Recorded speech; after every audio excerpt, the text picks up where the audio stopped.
follow the line of Seth, the thirdborn, because Cain is not of pure human blood. Cain is of the line of the serpent character Nakash in the garden. And so I'm reading through these accounts, and it appears to me, from all accounts, when you get out of a simply evangelical or Jewish mode, a synagogue and a Sunday school mode, and you start digging into these texts, you find that the encounter between Eve and Nakash is a lot more than simply eating fruit.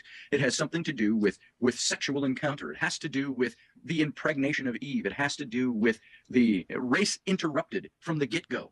And because it says that the serpent tempted her, which is the same word in the Hebrew for seduced. She took, she ate. All the verbs are pretty common verbs, but it ties into this whole idea of sexual encounter. She eats, she gives to Adam, he eats.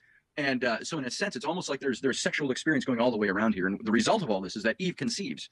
And she conceives. The Bible doesn't say twins, but you look at every other first family in creation in all different religions, and most all of them talk about either the wife of the first family or the daughter of the first family bequeathing multiples, twins, triplets, quadruplets, quintuplets, things like that, in almost every story that exists. So I extrapolated that information over and said comparative religions say that the wife of the first family in many cases bore multiples.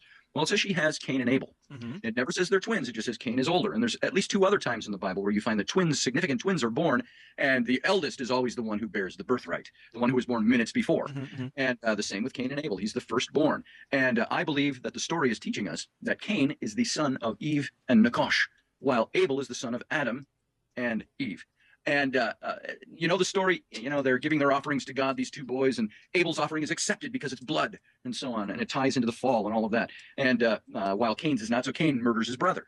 And you see all these conversations between God and Cain, but you never see conversations between God and Abel. Now, if they ever existed in the mythology, those are lost to antiquity. But I found it very interesting that God only spoke to Cain, but he never spoke to the righteous one, Abel.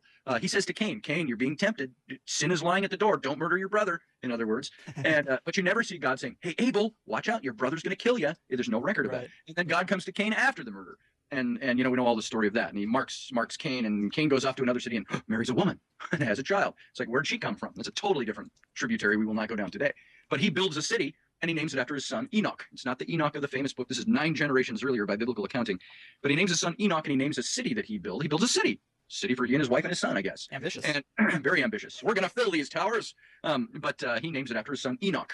Now, Enoch, linguistically, you have to trust me on this, you can look it up. Linguistically, the E becomes a U, the N becomes an R for the ancient linguistics of the languages in the area, and Enoch becomes the word Uruk. And Uruk is the name of the first city, and Uruk is the original name for Iraq. And this is where this took place, in what is now Iraq. And let's go back to the Garden of Eden story for a minute. Right after the fall, you see a passage, it's right in your English Bible. Look at Genesis 3. And it says, and God said, now the word for God being used there is the word Elohim. And Elohim is the name for God, used almost 3,000 times in the Old Testament. And the name by definition means El, God. And Him, just like in, remember the Nephilim, the Him is a plural suffix tacked onto a word to denote plurality in the Hebrew language. So Elohim literally means by definition, God of or among or from many gods. And it's a plural term, but it could be used singularly as well, depending on the context of the sentence you find it in. Just like our word deer, I always say deer. The singular, I see a deer in my front yard. Plural, I see a group of deer, herd of deer in my backyard. And so Elohim, it says in Genesis 3, and Elohim said, the humans have eaten of the tree of the knowledge of good and evil and have become just like us, plural. Let us, therefore, prevent them from also eating of the tree of life, lest they become just like us, eternal. And so they go down and they kick them out of the Garden of Eden.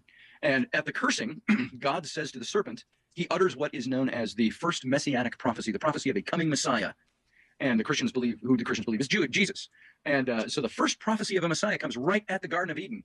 You ask any rabbinic scholar, any Christian scholar, they will concur with you that this, when God says this, he's speaking a messianic prophecy. He says to the serpent, and you will bite his heel, but he will come and return and crush your head. Damn. It's a picture of the coming Messiah. Now, the Messiah, in the Jewish sensibility, the Hebrew sensibility, was the same as what they began calling the kinsman redeemer, the one who would be one of us redeemer. And you have this all through the Old Testament. The story of the Messiah is the kinsman redeemer, the one who would be one of us that can redeem us. And when they say that over and over again, the one who is one of us, the kinsman, this is the Messiah, they're obviating the opposite. If they have to keep telling you, he's going to be one of us, he's one of us, he's from our blood, he's one of us, they're telling you, what's the opposite of that? That he would not be of the same blood as us. And then you go through all the genealogies in the Old Testament, And all the genealogies are there, and they follow the firstborn sons all the way through, all the way up to Noah, then all the way up to David, then even the followers of Jesus took Mary and traced her lineage back to David. Oh, because after the time of David, there was this added wrinkle on the Messiah that he had to be of the lineage of David, the king of Israel. So they trace him back to David, then trace David back to Noah, and trace Noah back to Adam, but not through the firstborn. They break tradition when they get all the way back to the beginning. Why? Because Cain murdered his brother? Is that the reason they don't follow the Kenite line? No. They follow the line of Seth, the thirdborn, because Cain is not of pure human blood. Cain is of the line of the serpent character Nakash in the garden, and he is of the mixed blood, and the Messiah could never sprout from his seed. And remember when I told you the messianic prophecy in the Garden of Eden? God then looks at all of them, and he says to Adam, Eve, and the serpent, and there will be constant enmity or conflict between the seed of the serpent and the seed of the woman, or the seed of the humans. And this sets it up for the whole Old Testament. And I would dare say that the story of the Messiah really piggybacks the story of Race Interrupted and the fact that there is a separate bloodline. Now, all of this fits under, if you take yourself out of the box and look back in, this is all religious mythology, is all it is. Right. But it matches up to the Sumerian mythology, or at least has similarities to the Sumerian mythology.